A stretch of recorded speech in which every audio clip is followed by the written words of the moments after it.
기쁨의 근원되는 그 정신이라는 제목을 가지고 함께 앞으로 우리 빌립보서를 좀 살펴보려고 합니다. 함께 말씀을 통해서 우리 기쁨의 근원 되시는 바로 예수 그리스도를 또 만나고 그분께서 주시는 은혜로 말미암아 기쁨이 우리 가운데 회복되시는 귀한 은혜가 우리 모두에게 되길 바랍니다. 누먼 그 빈센트 필 박사가 쓴 그 생각의 힘이라는 그 책이 있습니다. 그 책에 보면 미국의 그 전설적인 백화점 왕 페니에 대해서 말하는 이야기가 나오는데, 페니가 바로 인터뷰 가운데 이런 질문을 받은 거예요.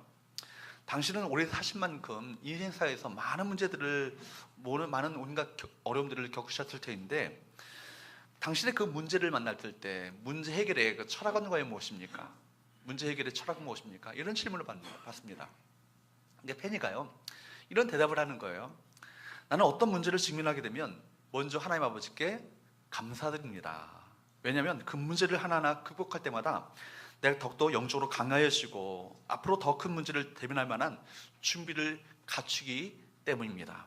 그 문제를 발판으로 내가 성장할 수 있고 영적으로 정신적으로 강해질 수 있기 때문에 하나님께 감사드립니다. 사실 여러분 놀라운 얘기 아니겠어요? 문제를 만나면 대부분 어때요? 땅굴 파죠, 그죠? 잠수 타고요, 핸드폰도 문자도 다 끊어버리고 전화도 안 받고 다 땅굴 팝니다. 근데 이 사람은요, 문제를 만날 때 어떻게 하냐면 이 문제가 나를 연단시킨다 이런 생각하는 거예요. 나를 훈련시킨다, 강하게 만든다, 어떤 영적으로 내가 한 단계 업그레이드 되도록 만드시는 하나님의 계획이다, 이런 시각을 가지고 바라보니까 여러분, 그 문제를요, 어떤 시각과 어떤 눈을 가지고 바라보느냐, 어떤 생각을 가지고 바라보느냐, 그에 따라서 인생이 달라지는 건 아니겠어요? 그러니까 위기라는 말 자체가 뭐예요? 위기라는 말 자체가 위험한 기회라는 얘기예요. 위험도 들어있지만 거기에는 뭐도 들어있어요? 기회도 들어있는 거예요. 이 위기를 통해서 믿음을 가지고 오히려 그것을 돌파하고 넘어서게 되면 하나님께서 우리 가운데 더 큰 은혜와 복을 허락하신다. 이 믿음이 우리 모두에게 있어야 될 줄로 믿습니다. 오늘부터 살펴보고자 하는 이 빌립보서는요, 사도 바울이 로마의 감옥에서 1차 투옥 때 썼던 그 편지입니다. 빌립보 교회는 바울이 2차 선교 여행 때 세웠던 바로 그 교회인데, 특별히 이 빌립보 교회는요, 바울의 선교 사역에 대해서 깊은 애정과 관심을 갖고 있었습니다. 그리고 바울을 참 사랑했어요. 바로 바울을 사랑해서 바울이 로마의 감옥에 투옥됐을 때 에바브로디도라는 그 젊은 그 사역자를 그에게 보내서 그를 돌보도록 도움의 손길을 주도록 만든 교회가 바로 빌립보 교회입니다. 그래서 여러분, 바울은 어려울 때마다 힘이 되어주고 도움을 주었던 그 빌립보 성도들을 결코 잊을 수가 없었던 것이죠. 그래서 빌립보 교회를 향해서 애정 어린 편지를 쓰게 됩니다. 다른 바울 서신에 비해서 참 바울의 개인적인 감정이 묻어있는 서신이 바로 빌립보 서신이에요. 바울은 지금 감옥에서 언제 석방될지 모르는 정말 그런 차디찬 감옥에서 있습니다. 그리고 바울의 편지를 받고 있는 빌립보 교회 또한 많은 환난과 고난과 핍박이 있는 그 문제 가운데 있었던 그런 그 형편 가운데 있었던 교회가 빌립보 교회예요. 바울을 쓰는 사람이나 편지를 쓰는 사람이나 편지를 받는 교회조차도 기쁨이라고는 찾아볼 수 없는 환경 가운데 있었던 교회가 빌립보 교회고요, 바울이었습니다. 그런데 여러분, 그 빌립보 성도를 향해서 바울이 뭐라고 외쳐요? 뭐라고요? 기뻐하라고요. 기뻐하라. 기뻐하는데 누구로 말미암아? 예수 그리스도로 말미암아 기뻐하라. 누구 때문에 기뻐하라? 예수님 때문에 기뻐하라. 무엇으로 기뻐하라? 예수 그리스도의 은혜로 기뻐하라. 이 얘기를 하는 거예요. 여러분, 따라합시다. 예수 그리스도로 말미암아 기뻐하라. 예수님 때문에 기뻐하라. 예수님의 은혜로 기뻐하라. 여기 많이 나오셨는데요, 2부 예배 성도들의 소리밖에 안 됩니다. 다시 한번 합니다. 예수 그리스도로 말미암아 기뻐하라. 예수님 때문에 기뻐하라. 예수님의 은혜로 기뻐하라. 여러분, 이 기뻐하라는 말이요, 빌립보서가 사실은 긴 편지가 아니에요. 총 4장밖에 안 되지 않거든요. 4장 가운데 몇 번이 나오는지 아십니까? 16번 나와요. 그러니까 얼마나 바울의 마음 가운데 벅차오르는 기쁨을 가지고 기쁨을 호소하고 있고요, 바울의 편지를 받는 이 빌립보 성도들이 바울의 기뻐하라는 이 말씀을 통해서 얼마나 힘을 얻고 그들의 기쁨의 그런 되시는 예수님을 만남으로 말미암아 소망 가운데 살았을까요? 사랑하는 여러분, 앞으로 우리 앞에 이 말씀을 통해서 그러니까 빌립보서 이 기뻐하라는 말 자체가 카라라는 말인데, 카라라는 말에는요 사실은 어원이요 카리스라는 말이 은혜라는 말인데 어원이 같아요.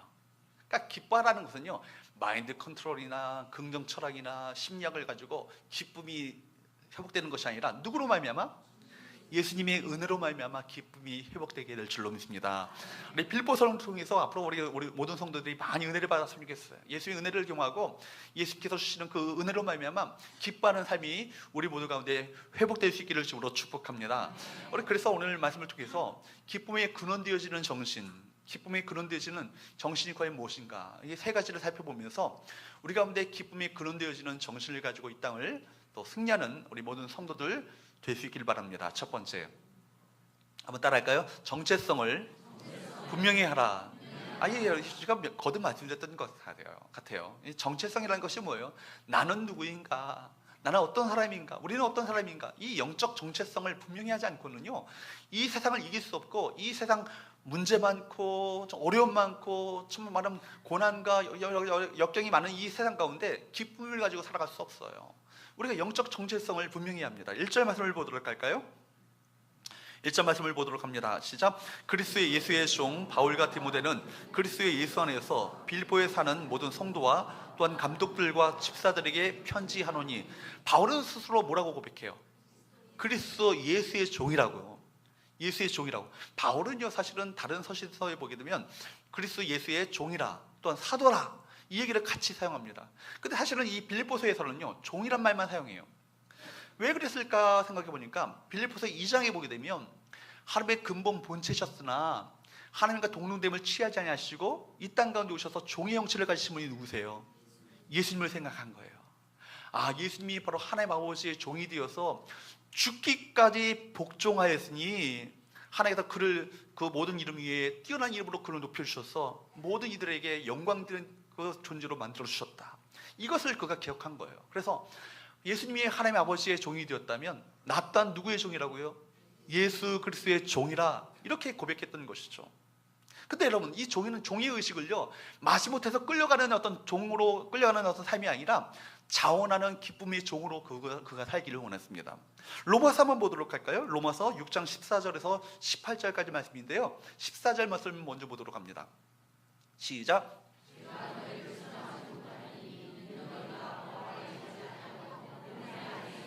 본래 바울이 어떤 사람이었어요? 사울이 어떤 사람이었냐고요? 예수님을 적대했던 사람이잖아요. 대적했던 사람이잖아요. 비방자요, 폭행자요, 회방자였던 그였습니다. 그러니까 그는 누구의 종이었어요? 사실은 죄의 종이었고요. 죄의 종은 곧 마귀의 종, 사탄의 종이었어요. 그러니까 여러분, 그가 죄 가운데 있었던 사람입니다. 율법 아래 있었던 사람이에요. 그러나 그가 예수님을 만남으로 말미암아 그가 뭘 경험하죠? 예수 그리스도의 은혜를 경험하죠. 이제는 죄의 종이 아니라 이제는 어디 아래 있습니까? 은혜 아래 있다는, 계속 띄워주세요. 14절 14절 은혜 아래 있다라는 거예요. 그러므로 15절 말씀 봅니다. 뭐라고 합니까? 그런즉 어찌하리요? 우리가 법 아래 있지 아니하고 어디 아래 있다고요? 은혜 아래 있다는 거예요. 그러니까 여러분, 은혜 아래 있으니까요 이제는 죄의 종이 아니니까 죄를 짓고 사지 마시고 은혜 아래 있는 자에 합당한 삶을 사셔야 돼요. 은혜로 사셔야 되고요, 은혜로 품어주셔야 되고요, 은혜의 시각을 바라보시고 은혜로 덮어주시고 은혜로 우리 감싸주시고 은혜로 기뻐하시는 저와 여러분 되시기를 주님으로 축복합니다. 16절 말씀을 보세요. 16절 시작.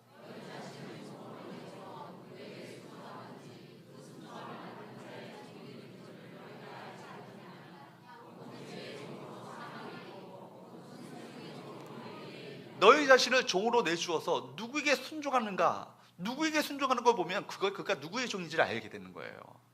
죄의 우리가 순종한다. 그러니까 죄를 짓고 살면은 뭐의 종이 되는 거예요? 죄의 종이 되는 거예요. 그러나 우리가 이제는 은혜 아래에 있기 때문에 이제는 은혜 안에서 주님께 순종하며 산다면은 우리는 누구의 종이 되는가? 순종의 종이 돼서 주님의 종이 되는 거예요. 그러면 여러분, 죄의 종이 되면 결국은 뭐예요? 뭐에 이르러요?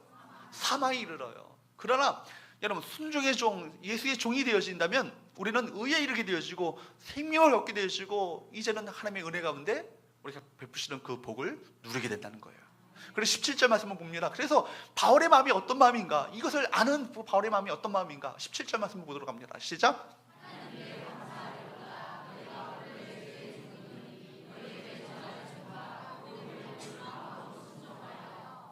18절.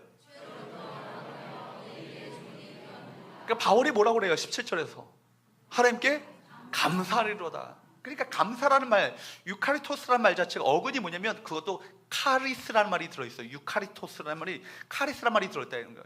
그러니까 여러분 은혜를 아는 만큼 감사가 있는 거예요. 여러분 하나님의 은혜를 아십니까? 여러분 그 은혜를 아는 사람은요 감사할 수밖에 없는 거예요. 기뻐할 수밖에 없는 거예요. 왜냐하면 내가 과거에 어떤 종이었는데, 죄의 종이었는데 예수의 종이 되어서 은혜 가운데 살게 됐다는 것 자체가 이것이 얼마나 말할 수 없는 감격이 되겠어요. 이제는 죄의 종이었는데 죄의 종이 되어서 사망에 이르렀고 심판을 받을 수밖에 없었던 자였는데 이제는 의에 이르게 되었고 하나님의 은혜로 말미암아 하나님의 자녀가 되어지는, 하나님의 종이 되어지는 귀한 특권을 받게 됐다는 거예요. 이것이 얼마나 큰 은혜인가. 사랑하는 여러분, 우리 모두에게 바로 이 종의 은혜로 말미암아 예수의 종이 됐다는 사실 자체가 감격이요 감사로 우리 마음 가운데 새겨질 수 있기를 주님으로 축복합니다. 그렇기 때문에 여러분 보십시오. 하나님의 종들을 하나님께 사용하실 때는요 항상 이 주도권은 그 인생의 주도권을 누구에게 갖기를 원하시냐면 그 주도권을 양도하고, 우리가 찬양 불렀잖아요. 우리 모든 왕관을 주 앞에 드리고 이제는 주님의 종이 되어 살기를 원하는 거예요. 호렙산이 어떤 산이에요? 이게 절망산이에요. 절망이라는 뜻을 갖고 있거든요. 호렙이라니. 절망산에 올랐는데 40년 동안 광야 생활을 하고 있었던 모세, 그가 사실은 종이 아니고 40년 동안 이처럼 정말 광야에서 방랑하는 삶을 살았지만 그러나 자유인입니다. 근데 호렙산에 몰라서 그가 뭘 보죠? 가시덤불, 좀 아무 데나 그 버려진 것처럼 보이는 가시떨기 나무, 그 가시덤불에 불이 붙었는데, 불이 붙으면 어떻게 해요? 확 타르고 꺼져버리는 것이 가시덤불 아닙니까? 근데 불이 붙었는데 꺼지지 않는 거예요. 가시덤불의 모습을 보면서 자기 인생의 모습을 비춰봤을 뿐만 아니라 그때 가시덤불에 누가 찾아오신 거예요? 하나님의 불이 임한 거예요. 하나님이 찾아오신 거예요. 불이 꺼지지 않는 불로 그에게 임재하시는 모습을 먼저 보여주십니다. 놀라서 모세가 보죠. 그때 모세에게 말씀하셨던 하나님의 음성이 뭐예요? 내 발에서 뭘 벗으라고요? 신을 벗으라고요. 신을 벗으라고. 그 당시에 누가 신을 신고 살고 누가 신을 벗고 삽니까? 주인이 신을 신고 살고요, 노예는요 신을 벗는 거예요. 그러니까 주님께서 모세를 사용하시기 전에 먼저 뭘 요구하냐면, 너 인생의 주도권을 나에게 양도할 수 있겠느냐, 내 인생의 진정한 주권을 나에게 진정으로 드리고 너는 나의 종이 되어서 살게 할 수 있겠느냐, 이걸 먼저 확인하시는 것이죠. 너는 나의 종이 되어라. 그러면 너의 인생은 내가 책임져 줄게. 이거 아니겠습니까? 바울은요 하나님의 일들을 감당할 때 있어서 항상 그가 고백하기를 나는 예수 그리스도의 종입니다, 이런 종된 종의식을 가지고 살았어요. 그렇기 때문에 바로 내가 예수 그리스도의 종이 되어서 주의 일을 감당할 때 내 힘으로 내 능력으로 하는 것이 아니라 주님의 은혜로 이 일을 감당하게 될 것이고, 주님께서 그 모든 것을 할 수 있는 능력도 더불어 내게 허락하실 것이다. 이 확신 속에 살았던 사람이 바울입니다. 사랑하는 여러분, 우리 모두에게 예수 그리스도의 종의 그 감격과 기쁨, 감사가 우리 모두에게 회복될 수 있기를 주님으로 축복합니다. 그러면서 바울이 또 말하기를 뭐라고 합니까? 그 빌립보 성도들에게, 그리스도인들을 향해서 그들에게 가져야 될 정체성에 대해서 뭐라고 얘기합니까? 1절 말씀 보도록 할까요? 같이 한번 읽어보도록 합니다. 시작.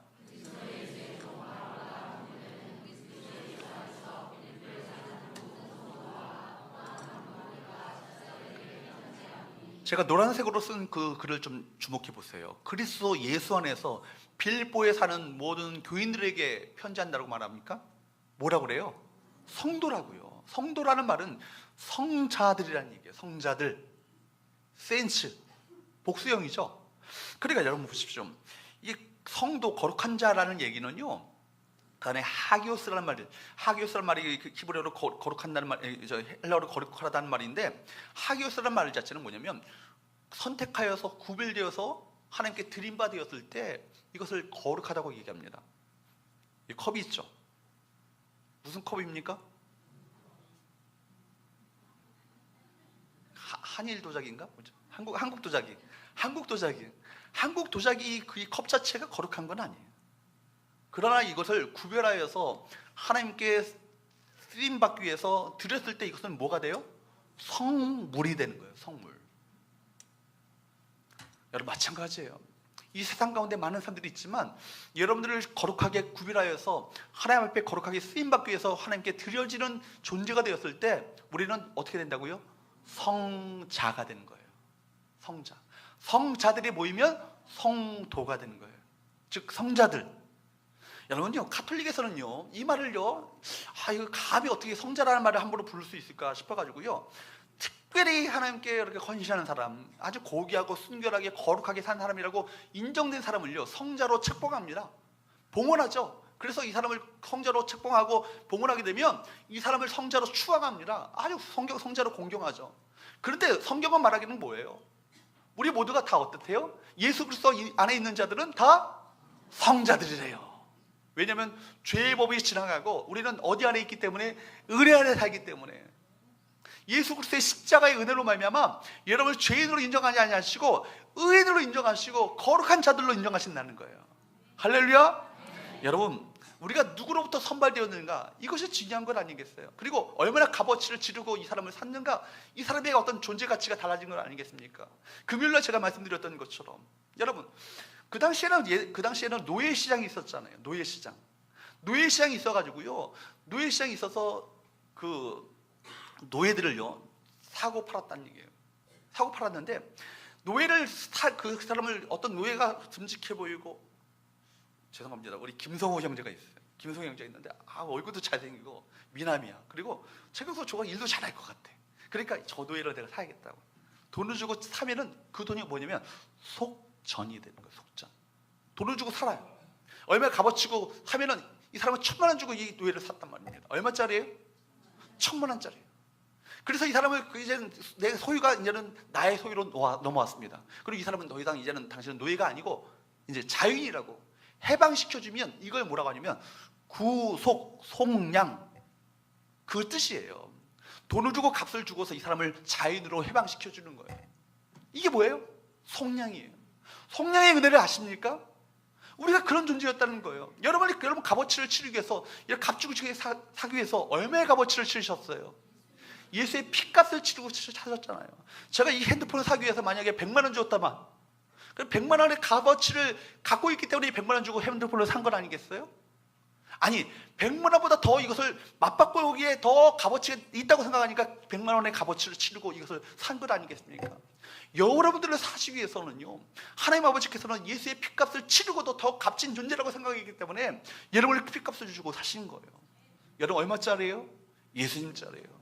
그 감격과 여러분 그 감사가 우리 마음 가운데 있어야만 합니다. 이 영적 정체성이 확실할 때, 우리 어떤 환난과 상황에 따라서 흔들리는 믿음이 아니라 어떤 상황과 환경에서도 흔들리지 않는 믿음을 가지고, 기쁨을 가지고 주님을 찬양하며 살게 될 줄로 믿습니다.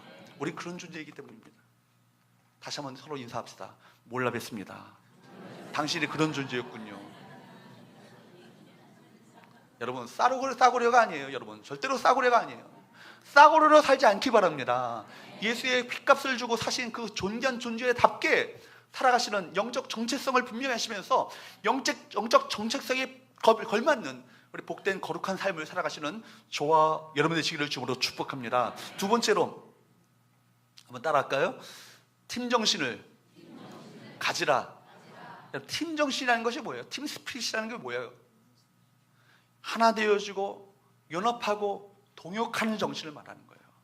동역하고 연합하고 함께 하나 되어서 함께 동역하는 정신, 연합하는 정신, 이것이 팀 정신이에요. 이 팀, 여러분, 하나님 나라는요 혼자 하는 게 아니에요. 주님을 섬기는 것은요 혼자 하는 게 아니에요. 목사 혼자 하는 게 아니라고요. 여러분, 우리 모든 성도들이 하나 되어서 연합하여서 동역할 때 하나님 나라가 세워지고 하나님의 역사가 나타나고 하나님께서 우리 가운데 일하시는 놀라운 축복을 우리 가운데 베풀어 주십니다. 여러분, 오늘 말씀을 보십시오. 다시 한번 1절 말씀을 보도록 합니다. 1절 말씀을 보도록 할까요? 같이 한번 읽어보도록 합니다. 시작. 여기까지요. 바울이 지금 편지를 쓰잖아요. 누구에게? 수신자는 누구예요? 빌립보 교회 성도들. 지금 보내는 발신인은 누구예요? 바울이잖아요, 사실은. 근데 바울이 누구와 더불어서 지금 편지 쓴다고 얘기합니까? 디모데와 더불어서 편지를 쓴다고 얘기합니다. 공동 발신인으로 얘기해요. 바울은 항상 편지를 쓸 때마다 혼자 그렇게 쓴다고 얘기하잖아요. 여러분 보십시오. 여러분 그 데살로니가에 보게 되면 바울의 신실한 동역자 실라의 이름을 얘기해요. 바울과 실라는 고린도 전서에서 보게 되면 여러분 잘 모르시는 소세네, 그 동역자 이름을 또 언급합니다. 항상 바울은요, 이 동역자의 이름들을 하나님 같이 언급하면서 함께 수고하고 동역하고 함께 이렇게 섬기는 이것을 알아주는 그런 어떤 팀 정신을 가지고 있었음을 보게 됩니다. 바울 안에 팀 정신, 동역하는 정신, 연합하는 정신, 하나 되는 정신이 있었기 때문에 이런 겸손의 태도가 있을 수 있었던 것이죠. 로마서 16장 한번 여러분 보실까요? 로마서 16장에 보게 되면 사람들이 이름이 쭉 나오죠. 베베부터 시작하여서 여러분 쭉 얘기가 나와. 브리스가와 아굴라 얘기도 나오고 쭉 사람들이 얘기가 나오는데 자그마치 37명의 사람들이 나옵니다. 바울 곁에 서서 함께 바울과 동역하였던 신실한 믿음의 사람들을 하나하나 그가 기억하면서 언급하고 그 사람들의 어떤 노고와 수고를, 헌신을 알아주는 바울의 모습이 우리 성경 가운데 기록되고 있는 것을 보게 됩니다. 그러니까 여러분, 바울 자신이 똑똑하고 능력이 있어서가 아니라 이런 팀 스피릿이 있었기 때문에 여러분 이렇게 세계를 복음하는 승리자가 될 수 있었고 아름답게 교회를 세워나가는 놀라운 역사를 감당할 수 있었음을 보게 되는 거예요. 여러분, 출애굽기 17장에 보게 되면 어떤 얘기가 나오죠? 리비딘 광야에서 아말렉과 이스라엘 군대가 서로 전쟁을 벌입니다. 전쟁을 벌이는데 막 누가 그런 승리를 장담할 수 없는 거예요. 막 밀리고 서로 막 그 접전을 벌입니다. 근데 그 여호수아가 이끌고 있었던 이스라엘 백성들이 승리할 때는 언제냐면 그때 모세는 뭐 하고 있었죠? 산에 올라가 손을 들고 하나님께 기도하고 있었어요. 손을 들고 기도하고 있었다는 얘기는 뭐예요? 손이 뭐예요? 손을 든다는 건 뭘 말하는 거예요?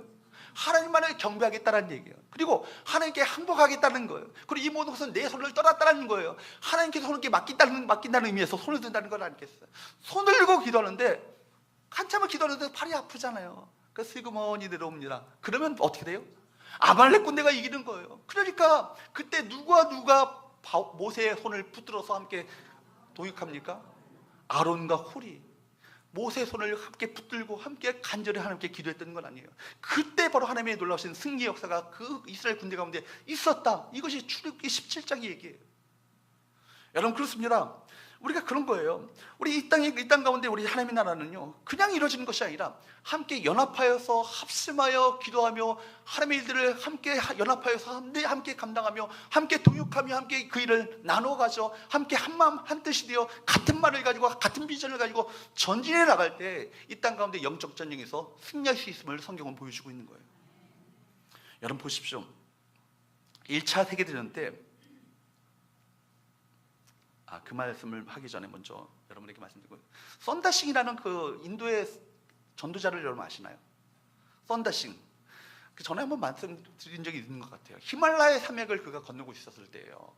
그렇게 오르고 있었을 때 그 건너가야 되는데 영하 30도 40도가 내려가는 그 추위에 눈보라가 매섭게 몰아치는 그 추위에 어떤 사람을 만나서 함께 그 산맥을 넘어가고 있었습니다.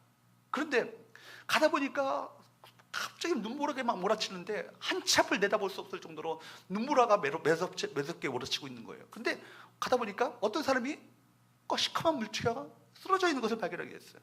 어떤 사람일까요? 가다가 결국 눈보라를 견디지 못하고 쓰러져 죽어가는 사람이었어요. 그 사람을 바라보면서 썬다식 마음 가운데 그 사람을 불쌍히 여기는 마음이 있었겠죠. 그래서 여보시오, 이 사람은 그냥 내버려 두고 갈 수 없어. 우리 당신이 한쪽 팔을, 내가 한쪽 팔을 함께 서로 부축하면서 건너면 이 사람 함께 데려갈 수 있지 않겠어. 그러니까 이 사람 말하기를 뭐라고 합니까?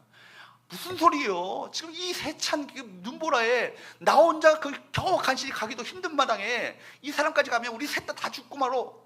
그러면서 난 가겠어 하면서 가버리고 말았습니다.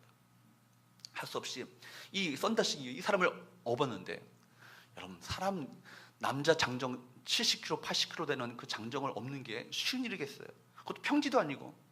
가끔 우리 하영이가요, 지금 산에 우리 남산 같은 데 가다가 지가 힘들면요 아빠한테 업어달라고 그래요. 한번 업었어요. 업었더니 얘가 지금 40kg가 넘어요. 반가마가 넘는다고요. 지금 한 10m를 못 가겠어. 근데 그 70kg, 80kg 메고 그 히말라야 산맥을 넘어갈 수 있겠어요? 온 땀을 비 오듯이 흘리면서 그 사람을 업고 넘어갑니다. 근데 가다 보니까 어떤 사람이 죽어 있는 것을 발견하게 된 거예요. 누구예요? 그 사람이죠. 그때 그 사람이 먼저 간 그 사람이 바로 먼저 자기 혼자 살겠다고 간 그 사람이 쓰러져 죽고 만 거예요. 그 사람을 알아보고 결국 히말라야 산맥을 그가 넘어갔습니다. 넘고 나서 자기에게 업어줬던 그 사람에게 이야기하기를 무슨 얘기를 합니까? 고맙습니다. 당신 때문에 제가 얼어 죽지 않고 살았습니다. 그 사람을 업으면서 몸이 땀이 흐름으로 말미암아 열이 났잖아요. 그 열이 또 같이 업어있던 그 사람에게 전달되었고, 썬다신도 살고 업었던 사람도 살고 같이 살게 됐던 거예요. 여러분, 혼자 살겠다고 하면요 죽어요. 그러나 같이 살겠다고 하면요 같이 생리의 역사가 나타나게 되는 거예요. 그래서 여러분, 신앙의 여정은요 함께 더불어 하는 것, 이것이 중요하지 않아요? 전도서 4장 9절에서 12절 말씀을 보도록 할까요? 전도서 4장 9절에서 12절 말씀 같이 한번 읽어보도록 합니다. 시작. 두 사람이 몇 사람보다 낫대요?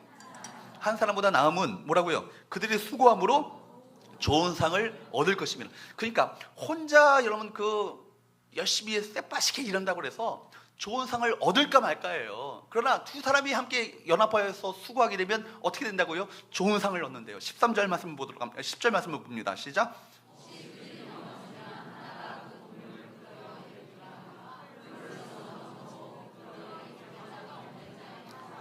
그러니까 내 옆에 나를 붙들어 세워줄 수 있는 사람이 있다는 것이 얼마나 이것이 은혜인가, 그렇죠? 또 11절 말씀 보도록 합니다. 시작. 12절.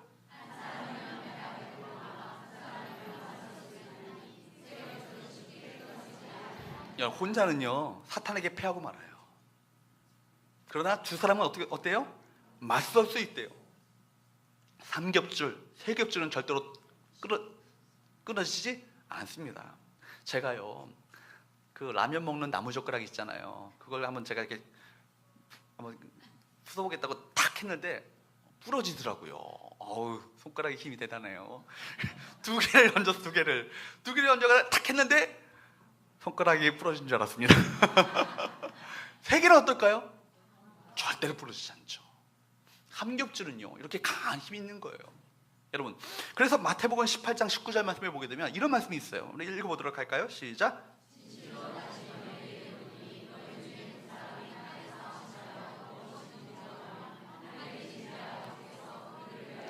여러분, 기도응답의 비결은 뭐예요?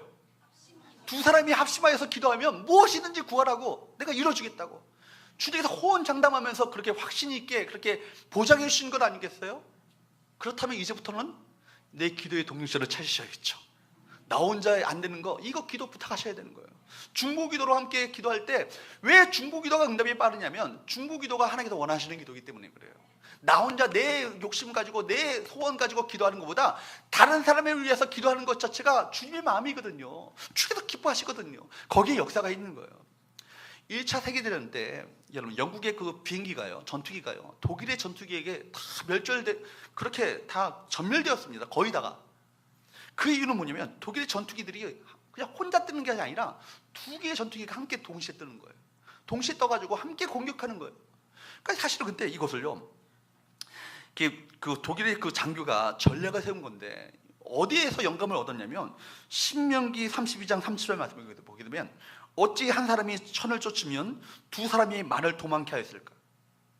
한 사람은 천을 쫓지만 두 사람을 만을 쫓는다. 이런 여기에 영감을 받아가지고요 이 전략을 세운 거예요. 그래가 전투기 한 대가 기관총을 쏘면 24m 안에 있는 반경 안에 있는 그 전투기가 다 이렇게 그 총탄을 맞고 추락됩니다. 24m 안에. 그런데 여러분, 두 대 전투기가 쓰면 어떻게 될까요? 24 곱하기 2 하면 어떻게 돼요? 산술적으로는 48이잖아요. 그런데 240m 안에 있는 반경 안에 있는 전투기가 다 추락되더라는 거예요. 수학적으로는 잘 이해가 안 되지 않아요. 근데 놀랍게도 그런 역사가 나타나는 거예요. 나중에 2차 세계대전 때는요 미국이 이 전략을 사용해요. 그래가지고 일본의 전투기가 미국보다 훨씬 많았고 또 기능적으로도 이 성능이 훨씬 뛰어남에도 불구하고 바로 이 전투 때마다 미국의 그 전투기가 일본의 그 전투기를 격추하고 승리할 수 있었던 이유가 바로 함께 연합함에 있었다. 여러분, 이 정신은요 전쟁에서 승리하도록 만듭니다. 이 정신은요 결국 우리가 생명을 살리는 힘을 갖게 되는 거예요. 우리가 믿는 하나님, 어떤 하나님이세요? 삼위일체 하나님이시잖아요. 하나님이 선택하시고 예수님이 구속하시고 성령님이 인치셨으니 삼위일체 하나님 찬양. 여러분, 하나님이 선택하셨잖아요. 그리고 예수님이 구속하셨어요. 성령님께서 여러분을 인치시고 도장 찍어주셨어요. 이 구원의 역사에도 하나님께서 동역하심으로 말미암아 함께 이루어진 거예요. 그렇다면 이 구속의 역사도 하나님께서 동역하셔서 삼위일체 하나님께서 동역하시고 하나 되시고 연합하셔서 그 일을 감당하셨다면, 하나님의 자녀된, 하나님의 종된 우리 모두가 해야 될 동역의 원리가 있다면 이 바로 이 팀정신인 거예요. 사랑하는 여러분, 지금 이 시대는요, 분열의 영이요, 가정과 사회와 직장과 모든 관계를요 다 갈라놓고 있어요. 여러분, 항상 분열의 그 뒤에는 누가 역사하고 있냐면 사단 마귀가 분열의 영이 역사하고 있다고요. 성도 여러분, 우리가 부부지간에, 성도 간에 정말 여러 어떤 관계 속에서 싸우고 분열할 때마다 누가 가장 좋아하고 있다고요? 사탄이 좋아하고 있음을 여러분 기억하시기 바랍니다. 우리 모두에게, 또 우리 자녀들에게 또 팀정신을 가진 사람들이 되도록 가르치시고 가르침을 받는 저와 여러분 되시기를 주님으로 축복합니다. 하나 되어지고 연합함으로 말미암아 하나님께서 이루고자 하시는 하나님의 역사를 우리 모두가 하나 되어 감당하는 귀한 우리 교회가 될 때 이 세상을 이기고 이 세상 속에서 그 기쁨을 가지고 주님을 아름답게 섬기는 귀한 공동체가 되어질 줄로 믿습니다. 세 번째, 마지막으로 오늘 핵심적인 말씀인데요, 한번 따라할까요? 은혜와 평강을 누리라. 은혜와 평강을 누리라는 거예요. 2절 말씀을 보도록 할까요? 다시 한번 읽어보도록 합니다. 시작.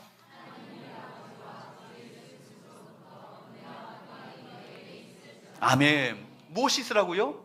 은혜와 평강이 너에게 있을지어다. 근데 그 앞에 무엇이 있어요? 그 앞에 또 뭐가 있어요? 하나님 우리 아버지와 주 예수 그리스도로부터 은혜와 평강이 너에게 있을지어다. 그러니까 이 얘기는 은혜와 평강이 우리에서 나올 수 있는 거예요. 암만 여러분들이 마인드 컨트롤을 하고 긍정 심리학을 가지고 자기를 그렇게 한다 할지라도 여기 은혜와 평강은 우리에게서 나오는 것이 아니에요. 누구로부터 오는 선물이에요? 하나님께로부터 오는 선물이에요. 하나님 아버지와 우리 예수님으로부터 오는 선물이 바로 은혜와 평강입니다.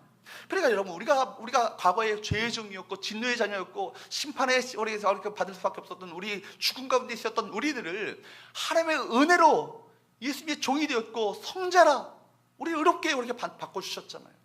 이것이 뭐예요? 이게 은혜잖아요. 값없이 우리 거저주시는 은혜. 이 은혜 앞에 우리가 늘 감격하며 감사하며 살아야 될 줄로 믿습니다. 여러분, 이 은혜와 평강은요 주님께로부터 오는 거예요. 그래서 하나님은 모든 그리스도인들에게 은혜와 평강을 주시는 아버지십니다. 그리고 하나님과 동등 되시는 예수님께서는 이 은혜와 평강을 우리 모두에게 주시는 거예요. 그러므로 여러분, 우리가 하나님 아버지를 믿는 우리 그리스도인이라면 우리는 하나님의 말씀에 순종하는 삶을 사셔야 돼요. 근데 우리 많은 사람들은요, 하나님의 말씀에 순종하는 것이 아니라 자기 감정에 순종해. 자기 감정에. 여러분, 어떤 상황에서도 여러분 이 은혜와 평강을 잃지 마셔야 합니다. 이것이 하나님의 말씀을 순종하는 자의 삶인 거예요. 내가 정말 믿는다면 나에게 주어지는 지금의 상황 역시 하나님께서 날 선택하시고 날 구속하시고 날 인치신 하나님께서 우리에게 주신 것이며, 이것을 통해서 더 좋은 것을 주시기 원하시는 하나님의 계획과 섭리하심이 있음을 믿으셔야 되는 거예요. 여러분, 이 상황 또한 하나님께서 내게 허락하신 시험이며 하나님께서 내게 허락하신 이 상황임을 기억하면서 이 상황 속에서 하나님을 바라보면서 믿음으로 돌파하는 그 믿음이 우리 가운데 있어야 되는 거예요. 이것이 참된 믿음 아니겠어요? 여러분, 믿음이라는 것이 뭐예요? 평탄할 때는 몰라요. 다 모든 것이 잘 될 때는 모른다고요. 근데 그 믿음이 정말 믿음인가? 정말 하나님을 이 사람이 정말 믿고 신뢰하는가? 언제 알아요?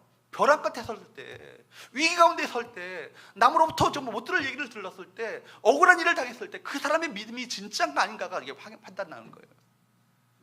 그때 누구를 바라보느냐? 자기 감정에 순종하느냐? 아니면 하나님의 말씀에 순종하는가? 여러분, 이것이 바로 진정한 믿음 아니겠습니까? 그러므로 평강이라는 것이 뭐예요? 주변 상황이 어려워도 내 마음이 그것에 조금 더 동요하지 않고 요동하지 않고 유지되는 힘이 뭐예요? 이게 평강이에요. 비바람, 폭풍, 천둥, 번개, 온갖 어떤 그런 사방이 어두워진다 할지라도 결코 고향을 잃지 않는 능력, 이게 뭐예요? 평강이라고. 그래요, 여러분. 평강은요, 한번 다음 화면 띄워주세요. 평강은요, 그래서 뭐가 같아요? 지금 제가 뭘 띄워놨을까요? 이게 뭐예요? 은하수예요? 태풍이에요, 태풍. 근데 한가운데 뭐예요? 눈이에요. 태풍이 눈. 태풍이 눈이요, 30km에서 적어도 60km 정도가 태풍이 눈이 있어요. 비방의 주변은요 막 아수라장입니다. 비바람이 불고 태풍이 치고, 태풍이 불고 어떤 번개가 치고 천둥이 치고 뭐가 막 다 날아가고 막 쑥대밭이 되고 야자수가 뽑히고. 근데 이 태풍의 눈은요 하늘이 청명해요. 비바람이 불지 않아요. 고요해요. 여러분, 평강은 그런 거예요. 여러분의 상황이 모든 것이 아수라장이 되어지고 모든 것이 정말 엄청 캄캄한 어두운 상황 가운데 있다 할지라도 고요함을 잃지 않는 능력, 이게 뭐라고요? 평강이라고요. 그래요. 여러분, 온도계와 온도 조절계라는 얘기가 있죠. 온도계는 뭐예요? 지금 40도까지 올라가면 어떻게 돼요? 온도에도 이빨이 올라가요. 막 올라간다고요. 막 온도계 빨갛게 막 빨간 줄이 막 끝까지 올라가. 이게 뭐예요? 온도계예요. 온도 조절계는 뭐예요? 내 주변 상황을 내가 평강을 가짐으로 말미암아 조절할 수 있는 것, 이것이 온도 조절계예요. 온도계가 되겠습니까? 아니면 온도 조절계가 되겠습니까? 온도 조절계가 될 수 있기를 주님으로 축복합니다. 내가 의지할 만한 것이나 내게 안정을 줄 만한 것이 아무것도 없다 할지라도 하나님께서 내게 은혜를 주셨고 그 은혜를 주시는 아버지 하나님을 내가 알기 때문에 내 마음 가운데 즐거움이 있는 거예요. 기쁨이 있는 거예요.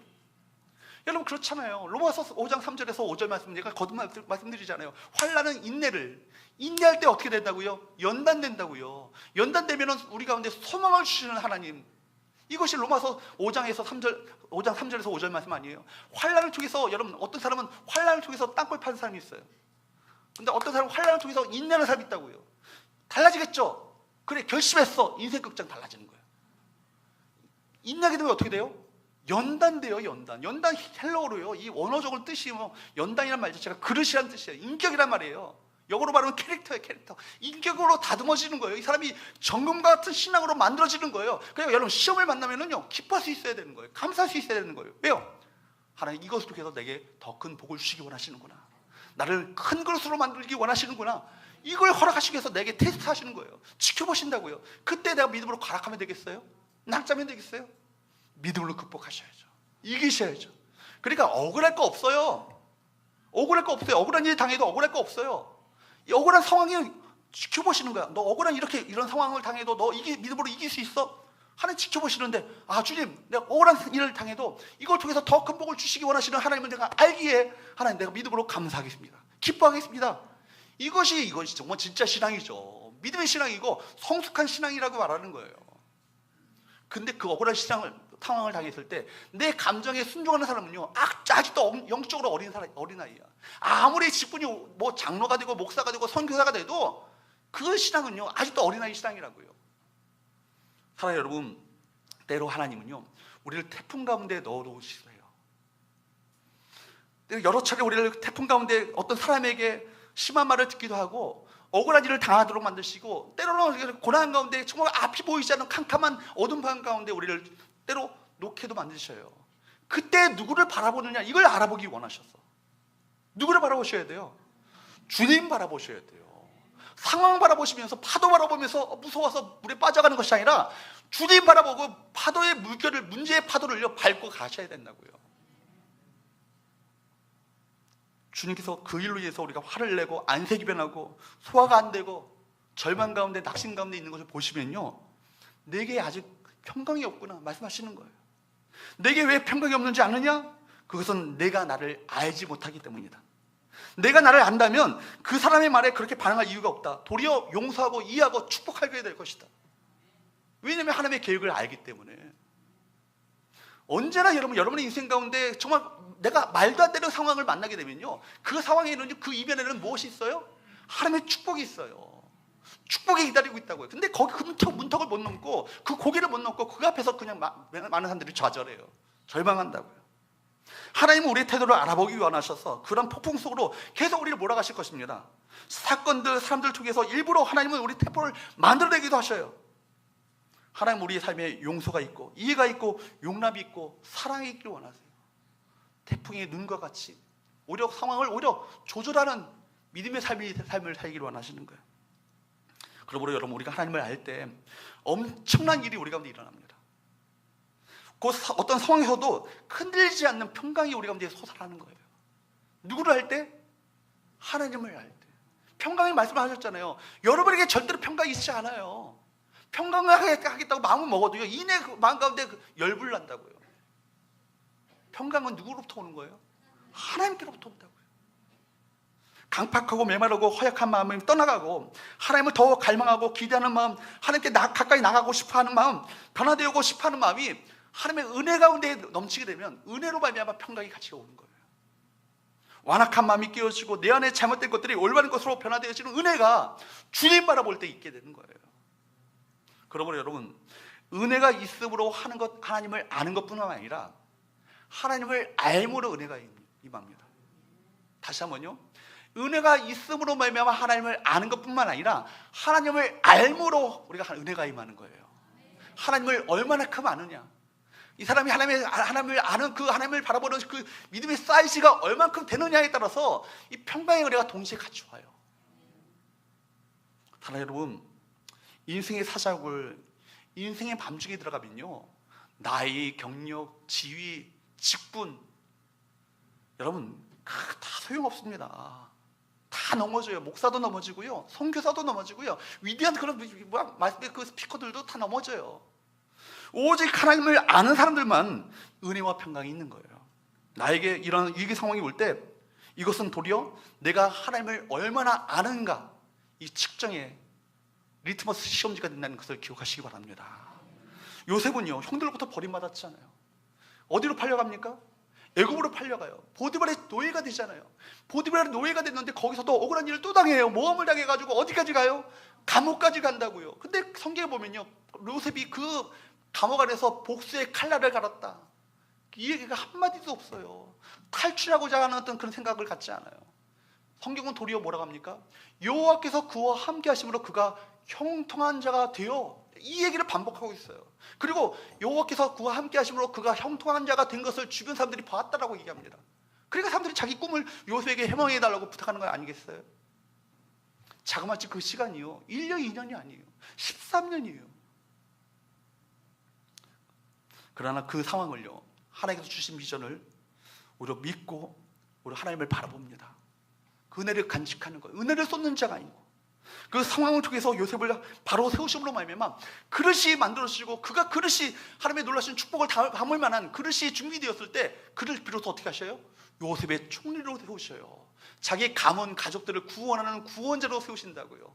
얼마나 멋진 하나님의 그 섭리이세요, 계획이에요. 다윗은요, 그래서 시편 34편 10절에 이렇게 고백해요. 한번 읽어보도록 할까요? 시작.